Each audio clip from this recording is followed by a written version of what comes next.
Os mortos podem se comunicar conosco. Hoje temos uma outra frase que nós ouvimos muitas vezes, que é esta: os mortos podem comunicar-se conosco. Verdade ou mentira? Então, eu vou já começar por trazer um texto das Escrituras que se encontra no livro de Eclesiastes, capítulo 9, versículo 5, 6 e 10. E nós aqui já temos uma resposta direta. Pois os vivos sabem que morrerão, mas os mortos não sabem coisa nenhuma, nem têm tampouco eles, daí em diante, recompensa, porque a sua memória ficou entregue ao esquecimento. Tanto o seu amor como o seu ódio e a sua inveja já morreram. Nem têm eles daí em diante parte para sempre em coisa alguma do que se faz debaixo do sol. Tudo, versículo 10, tudo quanto te vier à mão para fazer, faze-o, conforme as tuas forças, porque na sepultura, para onde tu vais, não há obra, nem projeto, nem conhecimento, nem sabedoria alguma. Portanto, só por este texto nós já temos a resposta. Os mortos podem se comunicar conosco? Não. Um não redondo. Porque os mortos, como diz aqui, e é Deus que fala, e é Deus que sabe, não sabem coisa nenhuma, nem têm participação alguma naquilo que se faz debaixo do sol.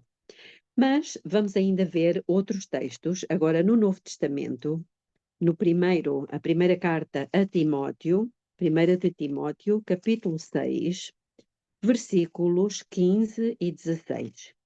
Diz o seguinte: a qual no tempo próprio manifestará o bem-aventurado e único soberano, Rei dos reis e Senhor dos senhores, aquele que possui ele só a imortalidade e habita em luz inacessível, a quem nenhum dos homens tem visto nem pode ver, ao qual seja honra e poder sempre eternamente. Então, o único que é imortal é Deus. É o único que é imortal. Então, vamos ver agora no livro de Jó, capítulo 4, versículo 17. Jó 4, 17 faz-nos uma pergunta: pode o homem mortal ser justo diante de Deus? Pode o varão ser puro diante do seu Criador? Então aqui também já nos está a dizer que o homem é mortal. Pode o homem mortal? Porque imortal, como vimos há pouco, é só realmente Deus. Mas nós temos mais, muito mais nas Escrituras. E vamos ver então como é que Deus fez o homem para percebermos se ele morre ou se os mortos podem comunicar conosco. Gênesis capítulo 3, versículo 1 a 4. Ora, a serpente era o mais astuto de todos os animais do campo que o Senhor Deus tinha feito. E esta disse à mulher: é assim que Deus disse: não comereis de toda a árvore do jardim? Respondeu a mulher à serpente: do fruto das árvores do jardim podemos comer. Mas do fruto da árvore que está no meio do jardim, disse Deus: não comereis dele, nem nele tocareis, para que não morrais. Disse a serpente à mulher: certamente não morrereis. Aqui está precisamente a primeira vez em que Satanás, fazendo-se passar por uma serpente, Satanás proclamou a primeira mentira, que não morrereis, que é uma mentira. Mas no capítulo 2 de Gênesis, no versículo 7, Deus disse como é que formou o homem. E formou o Senhor Deus o homem do pó da terra e soprou-lhe nas narinas o fôlego da vida. E o homem tornou-se uma alma vivente.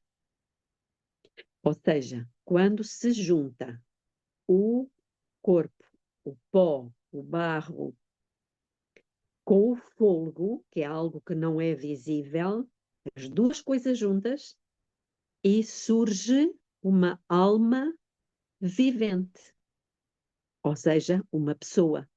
Separando o fôlego do corpo, o que é que fica? Fica apenas o corpo. Não existe um ser vivo, não existe uma alma. Reparem o que é que diz agora aqui no Salmo 146. Este texto é bastante significativo. Salmo 146, versículo 4, que é o contrário daquilo que lemos agora em Gênesis 2:7. Então, diz-nos o Senhor, 146, 4 de Salmos: sai-lhe o espírito e ele volta para a terra. Naquele mesmo dia, morrem os seus pensamentos, acabam os seus pensamentos. Ou seja, quando Deus criou o homem, ele juntou o pó da terra e soprou nele o fôlego. Não é o fôlego da vida, o espírito da vida. Quando a pessoa morre, ele recolhe para si o fôlego da vida, como diz aqui, sai o espírito e ele volta para a terra, porque só fica o corpo. Naquele mesmo dia, perecem os seus pensamentos. Portanto, o morto não pensa, não sabe nada, não tem sentimentos, não sente frio nem fome, não sabe a passagem do tempo. É exatamente isso que está aqui. E, no livro de Ezequiel, no capítulo 18, versículo 4, diz: eis que todas as almas, porque nós somos almas, seres que vivem, pessoas vivas são almas, eis que todas as almas são minhas. Como é a alma do Pai, assim também a alma do Filho é minha. A alma que pecar, ou seja, a pessoa que pecar, essa morrerá. E em Apocalipse, diz-nos alguma coisa muito interessante. No capítulo 16, versículos 13 e 14, porque nós podemos pensar assim, então, mas a pessoa morre e quando vai a enfim, a uma sessão espírita, ou quando vai consultar alguém que diz que fala com os mortos, quem é que nós ouvimos? Quem é que a pessoa, porque a voz é igualzinha, o jeito, então quem é que fala? Quem é que está ali? Não é o morto? Então diz-nos, em Apocalipse 16, versículo 13 e 14, diz o seguinte: e da boca do dragão, e da boca da besta, e da boca do falso profeta, da boca, vi sair 3 espíritos imundos, semelhantes a rãs, pois são quê? Espíritos de demónios, que operam sinais, ou seja, coisas extraordinárias. São espíritos de demónios, anjos que no céu se revoltaram contra Deus e foram expulsos do céu. São espíritos de demónios, são anjos, mas são anjos do mal. Espíritos de demónios, e diz aqui que operam sinais, operam coisas extraordinárias, até fazem crer que os mortos não estão mortos, os quais vão ao encontro dos reis de todo o mundo para os congregar para a batalha do grande dia do Deus Todo-Poderoso. Portanto, nós vemos aqui que os mortos que não sabem coisa nenhuma, já vimos isso, e também que o único imortal é Deus, que o homem é mortal. Então, quem é que fala nessas sessões? São espíritos de demónios, são anjos, anjos maus, que acompanham todas as pessoas e conhecem a sua forma de falar, conhecem o seu tom de voz. E quando um vivo quer comunicar-se supostamente, com o morto, quem vem é o tal espírito de demónio que acompanhou aquela pessoa quando ela estava viva. E para concluirmos, vamos a Isaías, ao capítulo 8, porque Deus faz uma pergunta.